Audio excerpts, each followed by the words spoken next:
Hello everyone and welcome back to Educated Colin Snap channel. How you doing? So today we're going to be talking about Galactus. Seems to be a pretty common topic among the community right now. Kind of discussing the merits, benefits of Galactus, why it's annoying, how to deal with it.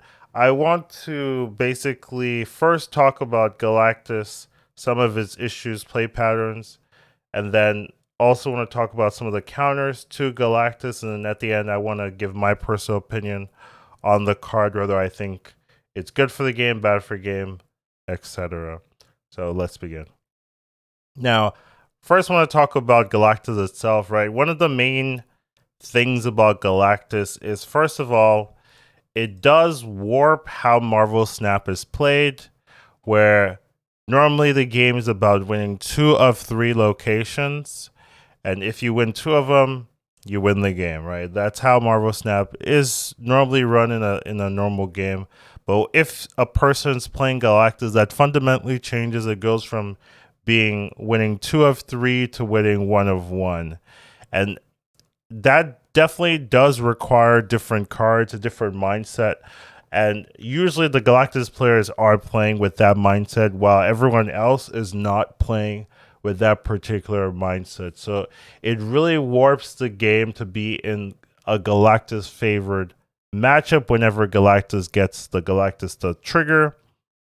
So that can be a frustrating experience. That can be pretty bad because you think you're playing one game, but then your opponent's like, no, we're playing this other game that you're now forced to play. So that's definitely something about Galactus that might really put people off kilter. Second thing about Galactus, it does essentially turn every game into a TVA style game.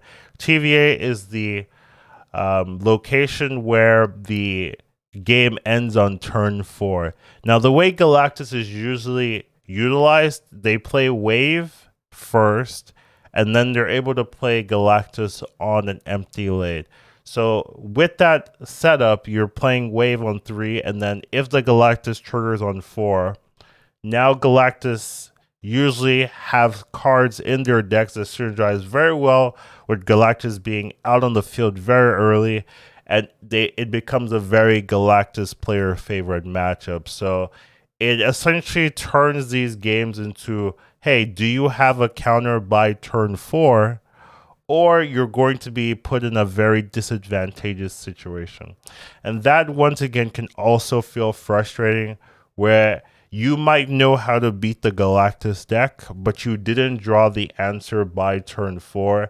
And because of that, you lose. So even though you're like, ooh, my deck has answers, my deck has counters, you didn't draw those. So now they get to play their game plan, they get to win. And that, once again, can feel frustrating, can feel problematic. So those are like the 2 issues within Galactus that I definitely think bothers people. Well, there are still some other things to talk about in Galactus itself, some of the other cards besides the Galactus engine. I would want to talk about Spider-Man, Dr. Octopus. So those completely lock down the Galactus lanes. As a Galactus can go off, then you can Spider-Man afterwards, then you can Dr. Octopus afterwards. And it's really hard for players to win after that happens. I think this is like the most frustrating part of the Galactus, because not being able to do anything, it kind of reminds me of the Zabu lockdown where you went double Spider-Man or Spider-Man absorbing man, and you really couldn't do anything in those lanes. It kind of gives that same vibe where you have things to do, you have things to play, but you can't because they've locked you out of every option that's available to you, and you're just sitting there waiting to lose, right? If there's still a turn left in the game and you could play something, but because of either locations or ability opponent cards, you can't do anything. That just feels frustrating because you're saying, okay, yeah, you won, but the game isn't over. I just have to let it concede to you. And that's always just not fun. So definitely something to think about in terms of deck design for making that less prevalent. And then the Wave Electro is also just problematic, just because it lets Galactus be played early. It's a turn 6 card, right? Usually turn 6 cards are designed to be played turn 6, but if a card can be played earlier and it kind of warps the metagame once that card is played earlier, you have to kind of look at the energy manipulation cards, the energy generation cards, and say, is that something that we want to look at? Obviously, I think it's a little bit weird to completely look at Wave and Electro and say, oh, these are the cards that need to change. And there's also like Psylocke, but people don't really play Psylocke in Galactus anymore. But it is something to talk about, that if these cards weren't in the game, Galactus wouldn't be played in the same manner. But because we do have the ability to manipulate energy in some meaningful way, you do have a lot of people doing it, taking advantage of it, and you have the Galactus decks that we have at the moment. So it's just something to kind of be interested in looking when you are discussing Galactus. And then the last kind of set of cards is Death Knull. So these are just the huge power swing cards that Galactus can take advantage of. Since Galactus' effect is a destroy effect, you are killing the rest of the boards, and all the cards that are played there, they either feed into Knull or they make that cheaper to be played very cheaply. So these just allow for huge power swings that synergize with the destroy effect that Galactus has, and it can be really hard to beat Galactus in a fair matchup because they get to play an extra death or they get to play tons of power with Knull. And if you don't have a counter to that, essentially you're going to struggle. So those are really some of the key problematic cards, I would say, for Galactus. And then now let's kind of talk about some of the answers to it. I do want to mention that Galactus in itself has a lot of answers, right? So it's not a unique deck in that, oh, if this comes out, there's nothing you can do about it. It has some telegraphed natures, and it has some play patterns that are recognizable. So if you are in those scenarios, you can see, oh, there's a good chance they're thinking about playing Galactus, or there's a good chance they're likely having some Galactus pieces. I should probably play with that in mind. Now, just because a card has a lot of answers doesn't necessarily mean that the card is okay, right? Because even though it has answers, you still have to play those answers. And it gets in the scenario where you're now forced to play cards you don't want to play because you feel like you need to have these specific cards to answer some of the problematic decks in the meta. Now, some people might be okay with that. Some people might not be. It's really dependent on the person itself and whether they're okay doing that. But it can become weird if you only have 12 cards to play and 4 or 5 cards are kind of automatically included because you have to play these to counter specific metagame deck lists, right? When it definitely feels weird in a small deck format when you're forced to play multiple cards. I'm not really focused on the Galactus counter too much. My personal gripe is with Shang-Chi, where I feel like Shang-Chi has to be played into a lot of meta games. A lot of people just start deck building with a Shang-Chi and then they'll continue, right? So I find that kind of deck design a little bit more restrictive versus Galactus, where, depending on what bracket you are, you might not see that much of it. But it is weird to be forced to play specific counters and multiple counters to counter every deck in the game, right? It can definitely become problematic, and that's something to talk about as well. But let's go over the actual counters. So first of all, these are the early lockdown counters. So these are counters to play before the Galactus comes down, essentially before turn 3, how to deal with it. So Galactus needs to be on an empty lane, and if you can really mess that lane up in some way, it can be really hard to play Galactus. So Goose can't play anything really expensive. Galactus fits there. Viper, if you give something to that lane, it's not empty anymore, so Can't play Galactus there. Storm isn't necessarily you can't play Galactus, but if you storm a lane, turn 4 they play Galactus, you're always going to tie there. And normally when you play Storm, you play something on top of that lane, so it pretty much restricts them from playing into that particular lane. So Storm's a really good counter for messing up that lockdown. So that's something you can think of. Green Goblin as well works very well. Debris is very, very good into Galactus. It almost shuts it down completely. So that's definitely another good tool you can. Cosmo can work as well. Shuts it down. You can also use it with priority to lock it as well, but generally if you play a Cosmo down, okay, they're not going to be playing their Galactus into that particular lane. And Titania requires a little bit of work because you have to play Titania plus another card to move it to the other side.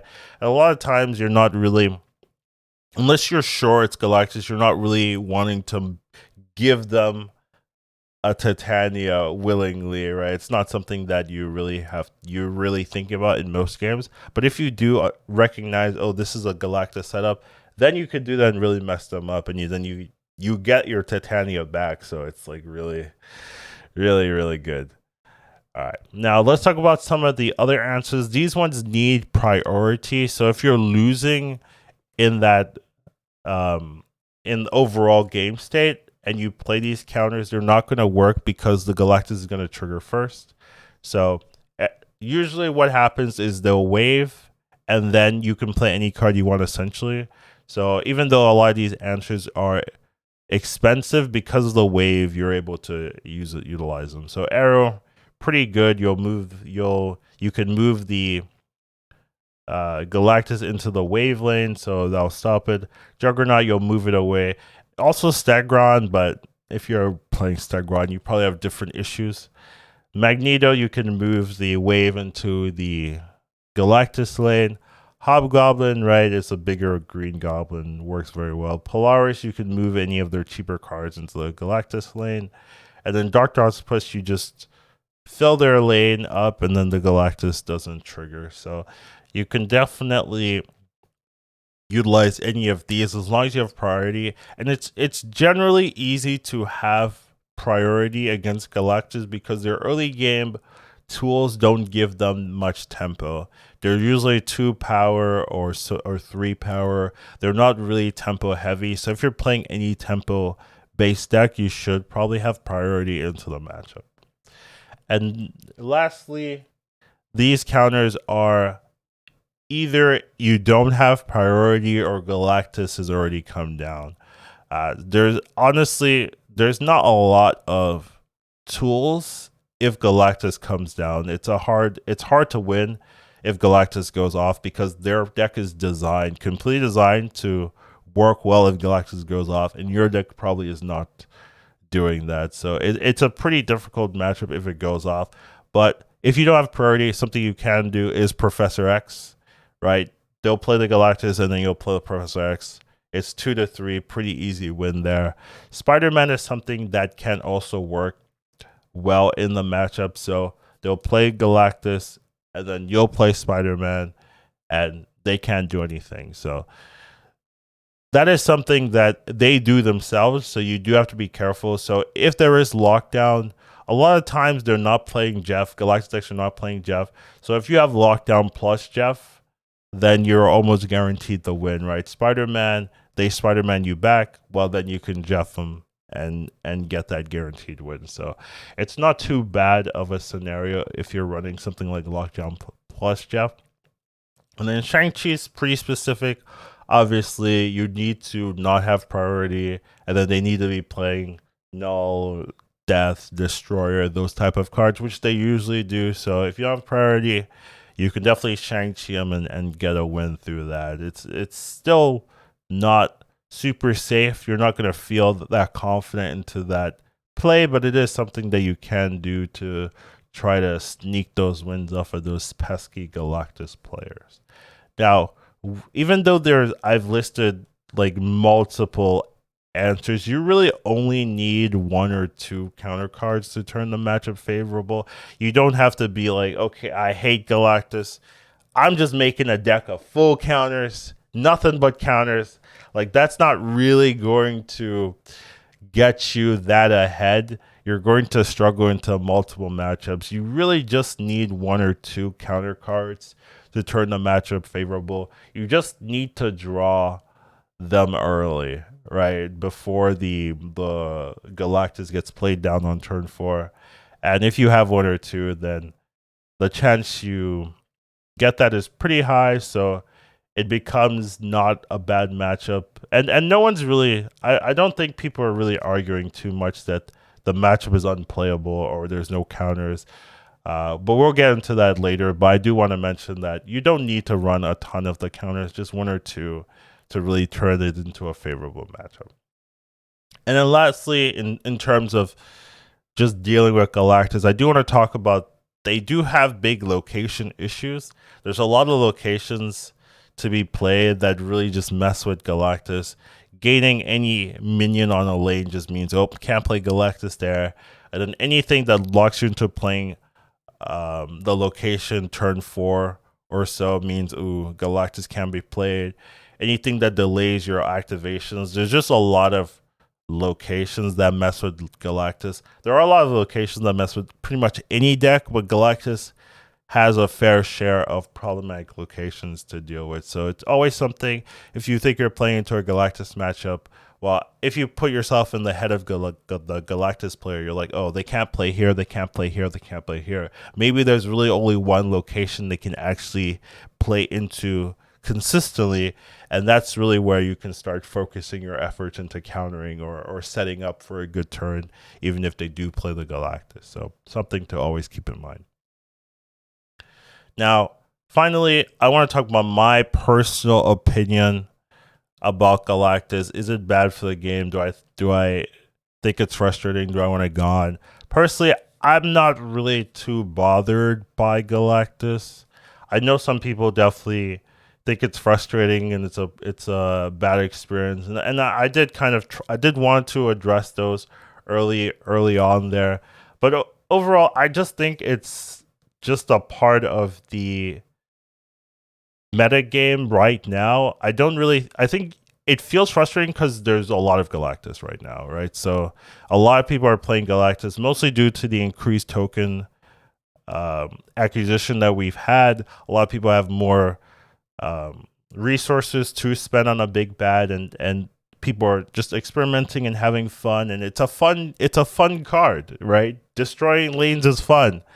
And it just sucks because it turns, if it goes off, it turns it into their game, right? And you don't get to do anything about it.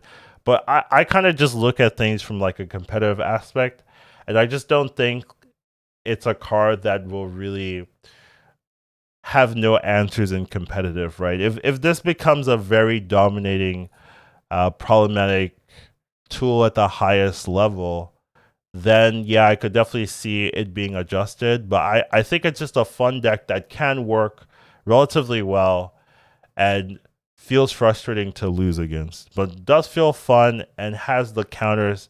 And even though you have to change up your deck design to run those counters if Galactus is a problem for you, you have to do that anyways with so many other decks, right? People are running Enchantress right now. People are running Super Scroll right now. People are running Shang-Chi.